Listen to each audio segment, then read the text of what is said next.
ചില സാങ്കേതിക തടസ്സം മൂലം ഈ വീഡിയോ ഇടുന്നത് കുറച്ച് വൈകിട്ടാണ്.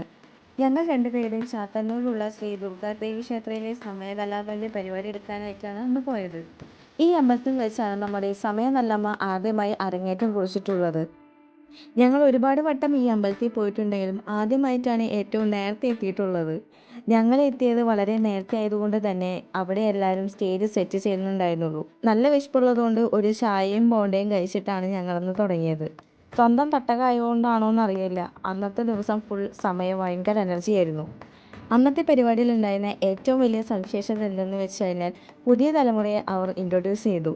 തൻവിയും ആരവും ശ്രേയസും എല്ലാവരും അന്ന് തന്നെ ആ അമ്പലത്തിൽ നിന്ന് തുടക്കം കുറിച്ചു. പിന്നെ എടുത്തു പറയേണ്ട ഒരു കാര്യം അവിടെ നടത്തിയ ദൃശ്യാവിഷ്കരണമായിരുന്നു. തെയ്യം, കരിങ്കാലി, പന്തക്കാളി, തീക്കുട്ടി, മാണിമുത്തപ്പൻ എന്നിവയെല്ലാം അതിൻ്റെ പീക്ക് ലെവൽ പെർഫോമൻസ് ആയിരുന്നു അന്ന് അവിടെ കണ്ടത്. പരിപാടി തുടങ്ങിയ ആ നിമിഷം മുതൽ അവിടെ നിന്ന് കണ്ണെടുക്കാനേ തോന്നിയിട്ടില്ല. ഒരു പരിപാടിയുടെ സക്സസ് എന്ന് പറയുന്നത് അത് ഒരുപാട് പേരുടെ പ്രയത്നം കൊണ്ടുണ്ടാവുന്നതാണ്. പരിപാടിയെല്ലാം കഴിഞ്ഞ് ഫുഡ് കഴിക്കാനായിട്ട് ഞങ്ങൾ ഷനോൽ ചേട്ടൻ്റെ അവിടേക്കാണ് പോയത്. എല്ലാവരും കൂടി ഒത്തൊരുമിച്ച് ഒരു കുടുംബം പോലെ ഇരുന്ന് കഴിച്ചു. ഈ സീസണിലെ അവസാനത്തെ പരിപാടി ആയതുകൊണ്ട് തന്നെ പിരിഞ്ഞു പോകുമ്പോൾ ഞങ്ങൾക്ക് എല്ലാവർക്കും ഒരു വല്ലാത്തൊരു വിഷമമുണ്ടായിരുന്നു.